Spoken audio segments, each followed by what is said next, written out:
पति ब्रह्मचारी।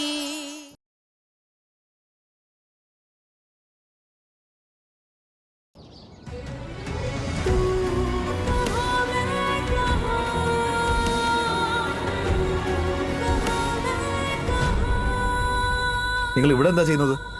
തുണി ഉണക്കാൻ വേണ്ടി വന്നതാ. കാല് വഴുതിപ്പോയി. തുണി ഉണക്കി കഴിഞ്ഞോ? പിന്നെ എന്തായി വായി നോക്കി നിൽക്കുന്നേ? ചെന്ന് തുണി വിരിക്കാൻ നോക്ക്.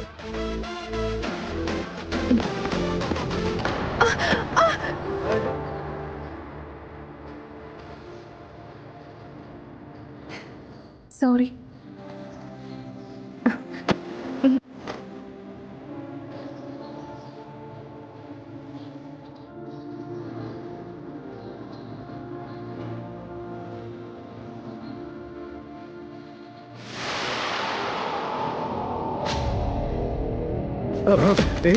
എന്ത് തോന്നിവാസമായി കാണിക്കുന്നേ? ആരാ നിങ്ങളൊക്കെ? എങ്ങനെയാ അകത്ത് വന്നേ? എന്റെ പൈസ എടുത്തേ. തന്റെ മോൻ എന്നോട് കടം വാങ്ങിച്ചതാ. ഇനിയിപ്പോ അനിയനെ ബെറ്റി തോറ്റുപോയ ആ മഹാറാണി ഈ വീട്ടിൽ തന്നെ കഴിയും. അപ്പൊ നമുക്ക് എല്ലാ മാസവും ഇതുപോലെ കവറുകൾ കിട്ടിക്കൊണ്ടേയിരിക്കും. എന്റെ ചേട്ടന്റെ ഐഡിയ കലക്കിയല്ലോ. ഗുണ്ടായുസം കാണിക്കാൻ അനിയനെ പുറത്തുപോകാൻ പറ്റാത്തോണ്ട് ഗുണ്ടകളെ വീട്ടിലേക്ക് വിളിച്ചു വരുത്തി. എന്റെ ചേട്ടൻ എന്തുമാത്രം ബുദ്ധിമാനാ. അതുകൊണ്ടല്ലേ മാസാമാസം കിട്ടുന്ന പൈസ നഷ്ടപ്പെടാതിരിക്കാൻ ഇങ്ങനെ ഒരു പണി ചെയ്തേ. റിയ, നീ വേഗം മുകളിലോട്ട് പോ. പിന്നെ ഒരു കാര്യം, ഒരു കാരണവശാലും സൂരജ് ഇങ്ങോട്ട് വരരുത്. 48 മണിക്കൂർ ആവുന്നതിന് മുമ്പ് സൂരജ് ആരോടും ഒരു പ്രശ്നം ഉണ്ടാക്കാൻ പാടില്ല. ചേട്ടാ, നിങ്ങൾക്ക് തരാനുള്ള പൈസ എല്ലാം തീർത്തു തരാം. തൽക്കാലം നിങ്ങൾ എന്റെ കാതില്. എനിക്കിങ്ങനെ ഓരോന്നുള്ളായിട്ടല്ല വേണ്ടത്, മൊത്തമായിട്ട് വേണം. മൊത്തമായിട്ട് പൈസ തിരിച്ചു തരാനായിട്ട് ഒരു സമയമൊക്കെ തീരുമാനിച്ചിട്ടുണ്ടാവില്ലേ? അല്ലാതെ പെട്ടെന്ന് ഇങ്ങനെ വീട്ടിൽ കയറി ചോദിച്ചാ ഒരു സമയമില്ല. എനിക്കെന്റെ പൈസ ഇപ്പൊ ഈ നിമിഷം കിട്ടണം. അല്ലെങ്കിൽ എനിക്കെന്റെ രീതിയിൽ പൈസ വസൂലാക്കാനുള്ള രീതികളൊക്കെ അറിയാം. ഒരു മിനിറ്റ്, ഈ വീട്ടിൽ വന്ന് സംസാരിക്കണമെങ്കിൽ മര്യാദയ്ക്ക് സംസാരിക്കണം, ഇരുന്നിട്ട്. അല്ലാതെ ഇത്തരത്തിലുള്ള ഗുണ്ടായുസം ഒന്നും ഇവിടെ നടക്കില്ല. മനസ്സിലായോ?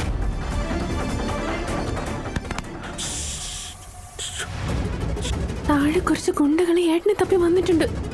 അമ്മയും ചിറ്റപ്പനും അവരോട് വഴക്കിട്ടോണ്ടിരിക്കുക. ഏട്ടനങ്ങനെ താഴെ പോയാൽ ഉറപ്പായും അടിയും മുഴുക്കുണ്ടാവും. നീ ഇവിടെ തന്നെ നിന്നോ. സൂരജിനെ താഴോട്ട് വിടണ്ട കേട്ടോ.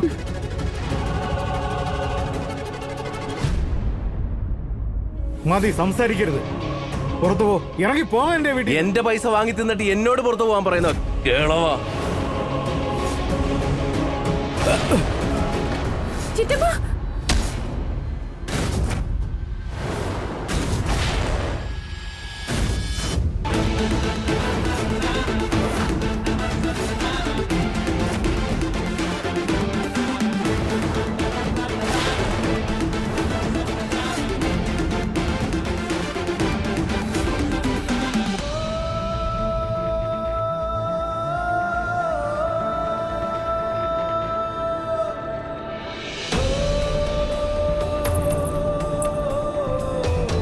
ഈശയുടെ പാദസരമാണല്ലോ, ഞാൻ കൊടുത്തിട്ട് വരാം. ഏട്ടാ, ഏട്ടൻ താഴോട്ട് പോണ്ട പ്ലീസ്. അതെന്താ?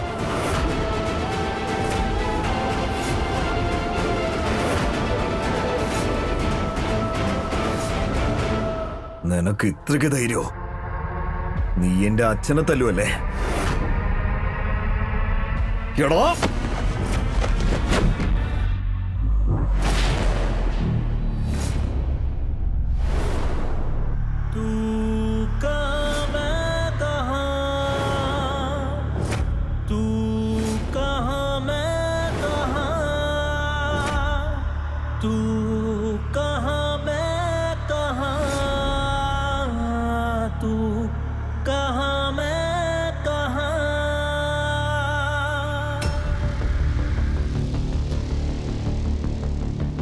കടം കൊടുത്ത പൈസ വാങ്ങാൻ വന്നതല്ലേ?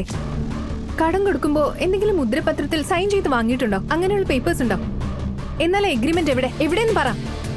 IPC സെക്ഷൻ 323 അനുസരിച്ച് ഒരു തെളിവും ഇല്ലാതെ, ഒരു റിട്ടേൺ പ്രൂഫും ഇല്ലാതെ ഒരാളുടെ വീട്ടിൽ വന്ന് ഭീഷണിപ്പെടുത്തുന്നതിനും അതിക്രമിച്ച് കയറുന്നതിനും അയാൾക്കെതിരെ കൈ ഓങ്ങുന്നതിനുള്ള ശിക്ഷ എന്താണെന്നറിയോ? നേരെ അകത്ത് പോയി കിടക്ക് രണ്ടുപേരും. ഞാൻ ഇപ്പൊ തന്നെ പോലീസിനെ വിളിച്ച് കാര്യങ്ങളൊക്കെ അറിയിക്കാം. പിന്നെ ഇവിടെ വന്ന് കാണിച്ച ഈ തോന്നിയ ദിവസം ഉണ്ടല്ലോ, അതിനെതിരെ മാനഹാനിക്കുള്ള കേസും ഫയൽ ചെയ്യുന്നുണ്ട്. പിന്നെ അടുത്ത കാലത്തൊന്നും നിങ്ങളെ പുറലോകം കാണില്ല. അയ്യോ വേണ്ട വേണ്ട, ഞാൻ പ്രശ്നത്തിനൊന്നുമില്ല. എനിക്ക് പലിശയൊന്നും കിട്ടണമെന്നില്ല. ഞാൻ കൊടുത്ത പൈസ തിരിച്ചു കിട്ടണമെന്നേ ഉള്ളൂ. എത്ര സമയം കൊടുത്തിട്ടുണ്ടോ ആ സമയത്തിനകത്ത് പൈസ കിട്ടിയിരിക്കും. അതിനു മുൻപ് ഈ വീട്ടിൽ ഇനി നിങ്ങളെ കാണരുത്. പിന്നെ പൈസ ആരാ വാങ്ങിയേ? ഇദ്ദേഹത്തിന്റെ മകൻ പൂരൻ. നാശം പിടിക്കാൻ അനിയൻ അവനിട്ട് 2 കൊടുക്കേണ്ടതായിരുന്നു. അപ്പോഴേക്കും ഞങ്ങളുടെ കള്ളി വെളിച്ചത്തായി.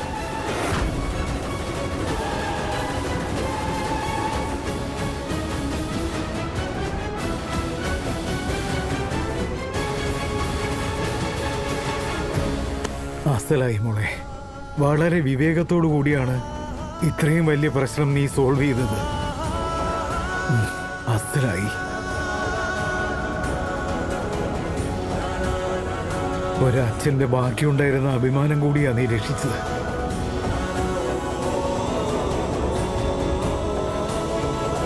നന്നായിരിക്കും മോളെ.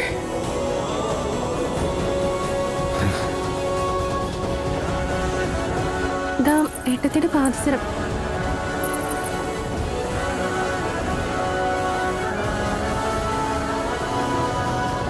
ദേഷ്യം കൊണ്ട് മാത്രമല്ല, ബുദ്ധി കൊണ്ടും സമാധാനം കൊണ്ടും പ്രശ്നങ്ങൾ തീർക്കാൻ പറ്റും. എപ്പോഴെങ്കിലും ശ്രമിച്ചിട്ടുണ്ടോ? It works. Thank you. Free ആയിട്ട് തന്ന ഈ അറിവിന് വേണ്ടിയല്ല, എന്നെ ഇന്ന് തടഞ്ഞതിന് വേണ്ടി. ഇനി കുറച്ച് മണിക്കൂറുകൾ കൂടിയേ ഉള്ളൂ. പിന്നെ ഇവിടെ ഒരു നിമിഷം പോലും നിൽക്കാൻ ഞാൻ അനുവദിക്കില്ല. എനിക്കറിയാം. പൊതുവെ കാണാൻ എത്ര പാവോ ഐഷ ചേട്ടത്തി, പക്ഷെ ഒരാവശ്യം വന്നാൽ സിംഹമായി മാറും. ഇവരിൽ നിന്ന് എന്തുമാത്രം പഠിക്കാനുണ്ട്.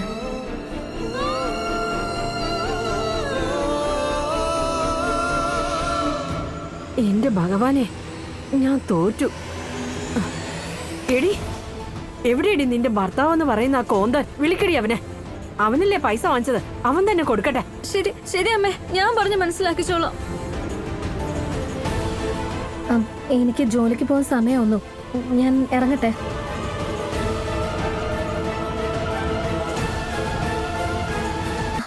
ചേട്ടാ, ഇതാ ഒരു പാഴ്സൽ വന്നിട്ടുണ്ട്. ആ ശരി, ദീപയ്ക്കോ? ഞാൻ നോക്കിക്കോളാം. എന്താ ഇത്? അറിയില്ല.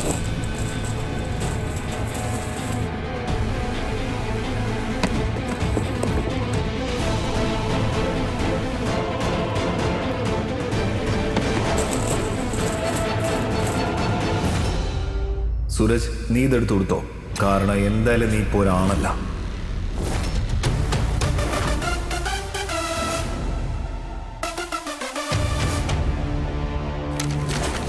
എന്റെ ദൈവമേ, ഇനിയിപ്പോ ഇവനെ എങ്ങനെ തടഞ്ഞു നിർത്തുന്നത്? അല്ലെങ്കിൽ തന്നെ ആകെ വശം കെട്ടി നിൽക്കാം. ഞാൻ അത്ര ഭാഗ്യം കിട്ടണമെന്നൊന്നും അല്ല. ഇപ്പോഴും പ്രതീക്ഷയ്ക്കുള്ള ചെറിയ വകയൊക്കെ ഉണ്ട്.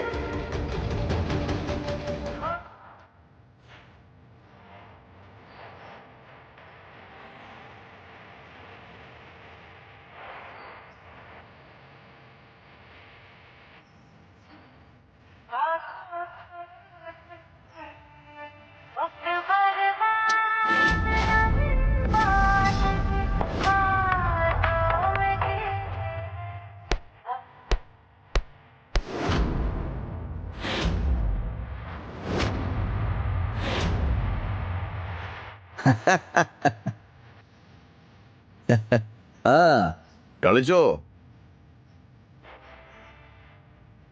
സൂരജ്, സൂരജ്, സൂരജ് ഒന്നും ചെയ്യല്ല.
മരുമകളോട് ബെറ്റ് വെച്ചതിന് ശേഷം സൂരജ് ആരോടും വഴക്കിടുന്നതോ ദേഷ്യപ്പെടുന്നതോ കണ്ടിട്ടില്ല.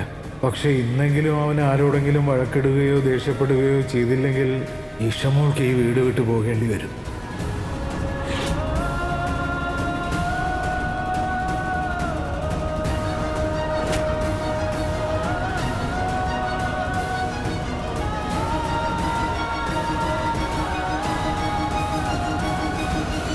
സൂരജ് എന്നെ എന്തുമാത്രം വെറുക്കുന്നു. അതുകൊണ്ടല്ലേ എന്നെ ഇവിടുന്ന് പറഞ്ഞേക്കാൻ വേണ്ടി സ്വയം ഇത്രയും അപമാനിതനാവുന്നേ.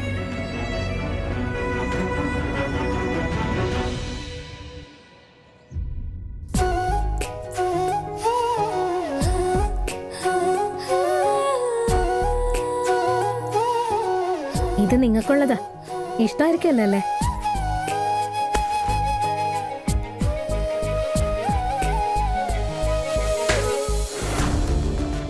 എന്നെ ഇങ്ങനെ സുഖിപ്പിക്കേണ്ട ആവശ്യമൊന്നുമില്ല. എന്നെപ്പോലെ ഭീരുവും ദുർബലനുമായ ഒരുത്തൻ ഈ വീൽ ചെയറൊക്കെ ഡിസർവ് ചെയ്യുന്നുള്ളൂ. എന്തിനാ അങ്ങനെയൊക്കെ പറയുന്നത്? ഒരു സംശയം വേണ്ട, വൈകാതെ തന്നെ നിങ്ങൾക്ക് എഴുന്നേറ്റ് നിൽക്കാൻ പറ്റും. ഇല്ല, ആക്ച്വലി ഞാനൊരു യൂസ്ലെസ് അല്ല, ലൂസറാ. അതുകൊണ്ടല്ലേ എനിക്ക് എൻ്റെ ഫ്രണ്ടിനെ പോലും ഒന്ന് രക്ഷിക്കാൻ പറ്റാതിരുന്നേ.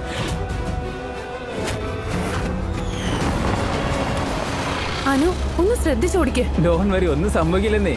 Anu drive slowly please. എനിക്ക് പേടിയാവുന്നു, അതാ. അനു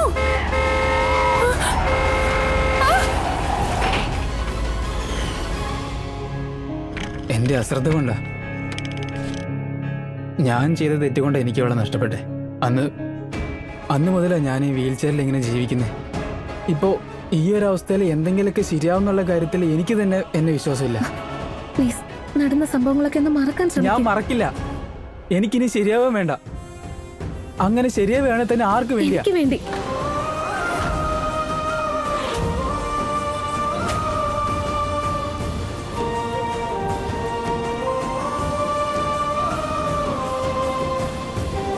ഞാൻ നിങ്ങളുടെ കെയർ ടേക്കറാണ്. നിങ്ങൾ സ്വയം എഴുന്നേറ്റ് നിൽക്കുന്ന ആ ദിവസം ഉണ്ടല്ലോ, അന്നായിരിക്കും എൻ്റെ അധ്വാനത്തിന് ഫലം കിട്ടുന്നത്. ആ ദിവസം എനിക്ക് എത്രമാത്രം സന്തോഷം ഉണ്ടാകുമെന്ന് എനിക്ക് നിങ്ങളെ പറഞ്ഞു ബോധ്യപ്പെടുത്താൻ പറ്റില്ല.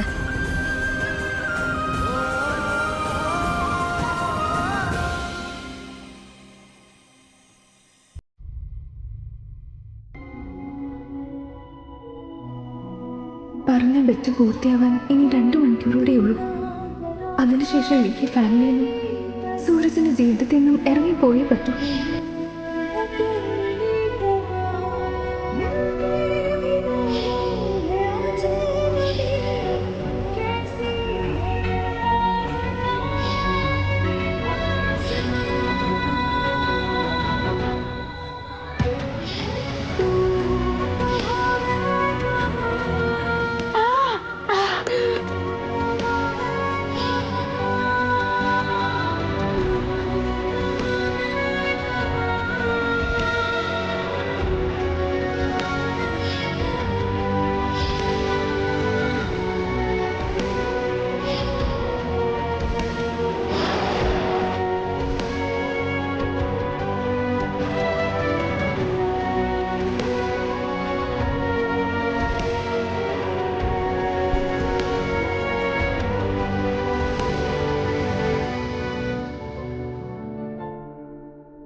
ഒരു 2 ദിവസത്തിന് വേണ്ടിയെങ്കിലും ഈ ഗുണ്ടായുസൊക്കെ ഒന്ന് നിർത്ത. ഞാൻ വാക്ക് തരാം, 48 മണിക്കൂറിന് ശേഷം പിന്നെ നിനക്ക് എൻ്റെ ഈ മുഖമേ കാണേണ്ടി വരില്ല. ഇനി 2 മണിക്കൂർ കൂടിയേ ഉള്ളൂ. അതുകൂടെ കഴിഞ്ഞ് ഈശാൻ മാഡം അവരുടെ വീട്ടിലേക്ക് പോകും.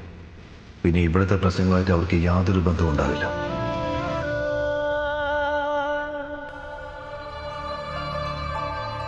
എനിക്ക് കുറച്ച് സമയം കൂടി മതി. പിന്നെ ഈഷ എന്റെ സൂരജിന്റെ ജീവിതത്തിൽ നിന്ന് എന്നേക്കുമായി പോവും. പിന്നെ ഒരിക്കലും അവളുടെ മുഖം കാണണ്ട. സൂരജിന് ഇഷ്ടപ്പെട്ട കുറച്ച് സാധനങ്ങൾ വാങ്ങിച്ചാലോ? അവൻ എന്തൊക്കെയാ ഇഷ്ടം? അവനൊരു ഷർട്ട്, പുതിയ പാൻസ്, പിന്നെ ടീഷർട്ട്, പിന്നെന്തായിരുന്നു അവന് ഇഷ്ടം? വാച്ച്.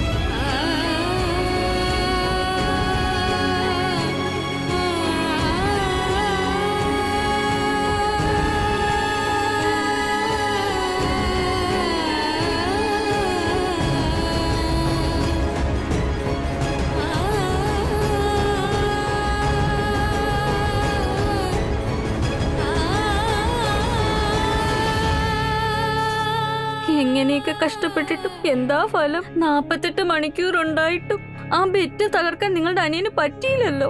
ഇനിയിപ്പൊ നമ്മുടെ കാര്യം എന്താവും? ധാരാളം സമ്പാദിക്കാന്നുള്ള പ്രതീക്ഷയൊക്കെ വെറുതെ ആയി. എന്റെ ഭഗവാനെ, ഞാൻ തോറ്റു. 2 ദിവസം ആകുന്നതിന് മുമ്പ് ഈ മോണിക്കയ്ക്ക് എന്താ ഇവളോട് ഇത്രയും താല്പര്യം തോന്നിയത്? കണ്ണീന്നൊക്കെ ഡാം തുറന്നു വിട്ട വെള്ളം വരുന്നു.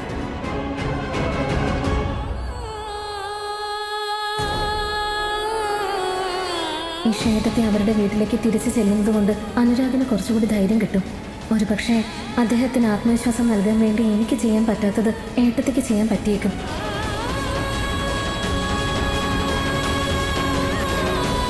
സൂരജ് നല്ലവനായി മാറണമെന്ന് ഞാനും ആഗ്രഹിച്ചതാ. പക്ഷെ അതിനുവേണ്ടി ഇക്ഷയെ നഷ്ടപ്പെടുത്തണമെന്ന് എനിക്കില്ലായിരുന്നു. ഇനിയിപ്പോ അവൾ ഇവിടുന്ന് ഇറങ്ങിപ്പോയാൽ കുറച്ചെങ്കിലും ബാക്കിയുണ്ടായിരുന്ന ആത്മവിശ്വാസം നഷ്ടപ്പെടും.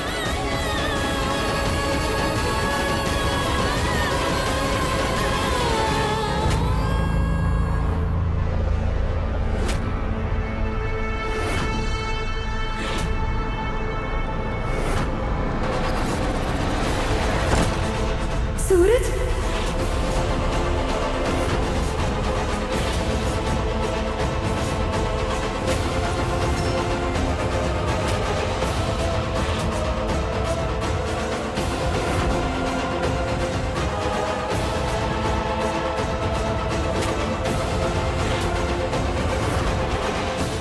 എന്താ സൂരജ്, ഇതെന്താ പറ്റിയത് മോനെ?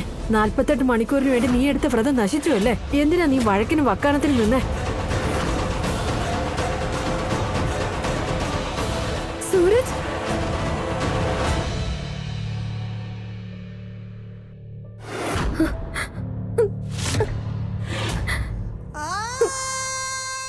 ഇതെന്താ? സരളമായി എന്താ പറ്റിയത് മോളെ?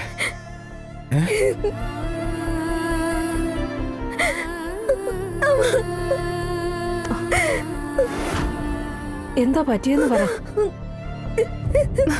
സൂരജ്, സൂരജ്, നീ എന്തായി ചെയ്തത്? സൂരജ്, ഞാൻ നിന്നോടാ ചോദിക്കുന്നേ. എന്തിനാ സൂരജ് പ്രശ്നം ഉണ്ടാക്കി? എന്തിനാ വഴക്കിനും വക്കാണത്തിനൊക്കെ പോകുന്നേ? എന്നെ ഇവിടെ നിന്ന് പറഞ്ഞേക്കാൻ വേണ്ടി നീ ഇത്രയും നേരം എല്ലാം സഹിച്ചതല്ലേ? എന്നിട്ടും നിനക്ക് സ്വയം നിയന്ത്രിക്കാൻ പറ്റാതിരിക്കാനായിട്ട് എന്താ ഉണ്ടായേ? സൂരജ്, ചോദിക്കുന്ന കേൾക്കുന്നുണ്ടോ? എനിക്ക് മറുപടി വേണം. എന്തിനാ വീണ്ടും വഴക്കുണ്ടാക്കിയേ? ബിന്ദിക്ക് വേണ്ടി. അവൾക്ക് വേണ്ടിയോ? അതെ, അവൾക്ക് വേണ്ടി തന്നെ.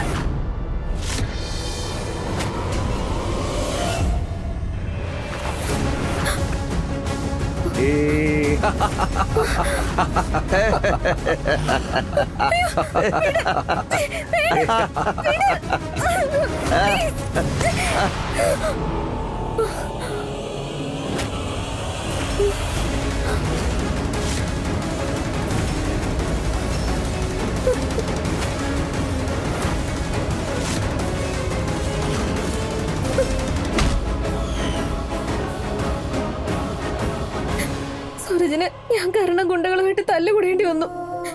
അതോടെ ബെറ്റൊക്കെ പൊളിഞ്ഞുപോയി. കുഴപ്പമില്ല മോളെ, അത് സാരമില്ല. എത്ര വലിയ ബെറ്റാണെങ്കിലും ഒരു പെൺകുട്ടിയുടെ മാനത്തെക്കാൾ വലുതൊന്നും അല്ലല്ലോ. അത് ശരിയാ. മുമ്പൊക്കെ അവൻ ഓരോ പ്രശ്നങ്ങളും ഉണ്ടാക്കിയിട്ട് ഇവിടെ വരുമ്പോ ഞാൻ അവനെ എതിർത്തിട്ടേ ഉള്ളൂ. പക്ഷെ ഇന്ന് ഞാൻ അങ്ങനെ ചെയ്താൽ ഞാൻ എന്റെ മുന്നിൽ തന്നെ തരം താഴ്ന്നവനായി പോവും. ഇന്ന് സൂരജ് ചെയ്തത് ചെയ്യേണ്ട കാര്യം തന്നെയാ. അനിയൻ പറഞ്ഞത് ശരിയാ. ഇന്ന് സൂരജ് ബിന്ദിയയ്ക്ക് വേണ്ടി അവന്റെ 48 മണിക്കൂറിന്റെ വ്രതത്തെക്കുറിച്ച് പോലും ചിന്തിച്ചില്ല. ബിന്ദിക്ക് വേണ്ടി ആയിരക്കണക്കിന് വാക്കുകൾ തെറ്റിക്കേണ്ടി വന്നാലും ഞാൻ അതൊന്നും മൈൻഡ് ചെയ്യില്ല. കാരണം എന്റെ അമ്മ എന്നെ കുട്ടിക്കാലത്ത് തന്നെ എന്നെ വിട്ട് പോയപ്പോ ശരിക്കും ഞാൻ ഒറ്റപ്പെട്ടിരുന്നു.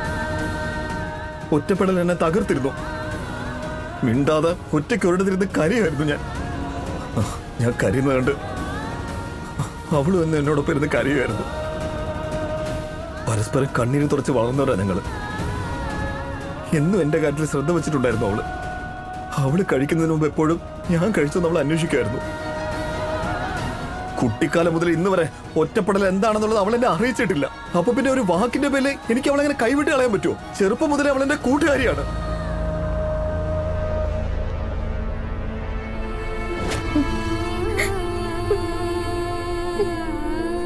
പിന്നെ ഇതൊന്നും നിങ്ങളുടെ മുന്നിൽ എനിക്ക് എക്സ്പ്ലെയിൻ ചെയ്യേണ്ട യാതൊരു ആവശ്യമില്ല. പിന്നെ ഇതൊക്കെ പറഞ്ഞ് വിശ്വസിപ്പിക്കാൻ മാത്രം നമ്മൾ തമ്മിൽ ഭാര്യ ഭർത്തൃ ബന്ധമൊന്നുമില്ലല്ലോ.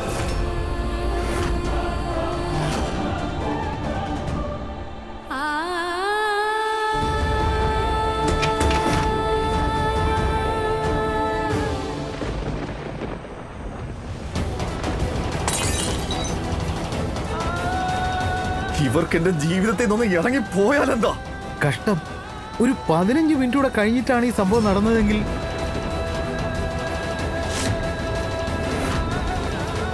സൂരജ്, നീ ഇവിടെ ഉണ്ടായിരുന്നോ?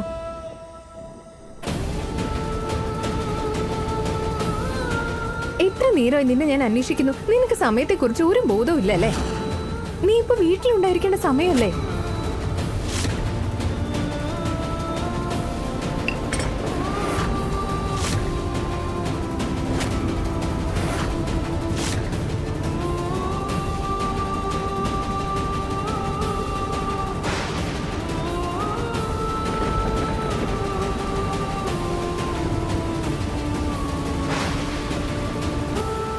ഇപ്പോഴെന്നല്ല എപ്പോഴായാലും ഞാൻ എനിക്ക് തോന്നുന്ന സമയത്തെ വീട്ടിലേക്ക് പോകും. അതാരും എന്നോട് പറയേണ്ട കാര്യമില്ല. നിങ്ങൾ എന്റെ ഭാര്യ അല്ല. അങ്ങനെ ആകാൻ വേണ്ടി നിങ്ങൾ ശ്രമിക്കാൻ വേണ്ട. എന്ത് ഞാൻ ഞാൻ ഞാൻ ഞാൻ എന്നല്ലാതെ നിങ്ങൾക്ക് വേറെ ഒന്നും പറയാനില്ലേ? ഇപ്പോ നിങ്ങളുടെ താല്പര്യം, നിങ്ങളുടെ ഇഷ്ടം, നിങ്ങളുടെ ഈഗോ, നിങ്ങൾക്ക് എന്താണ് ഇഷ്ടം അത് മാത്രമേ നിങ്ങൾ ചെയ്യൂ. മനസ്സിൽ തോന്നിയപ്പോ ഇവിടുന്ന് ഓടിപ്പോയി, തോന്നിയപ്പോ തിരിച്ചിങ്ങോട്ട് കയറി വന്നു. നിങ്ങൾക്ക് നിങ്ങളുടെ ജീവിതം ഇങ്ങനെ ഒരു തമാശ കളിയാക്കി മാറ്റി മതിയായില്ലേ? ഇനിയെങ്കിലും ഞങ്ങളെ പറ്റി ഒന്ന് ചിന്തിക്കുക. ഞങ്ങളുടെ ജീവിതം എങ്കിലും ഒരു കോമാളി കളിയാക്കി മാറ്റില്ലേ? മനസ്സിലായോ നിങ്ങൾക്ക്? നിങ്ങൾക്ക് പിന്നെ ഇതൊക്കെ ഒരു രസമായിരിക്കുമല്ലോ അല്ലേ?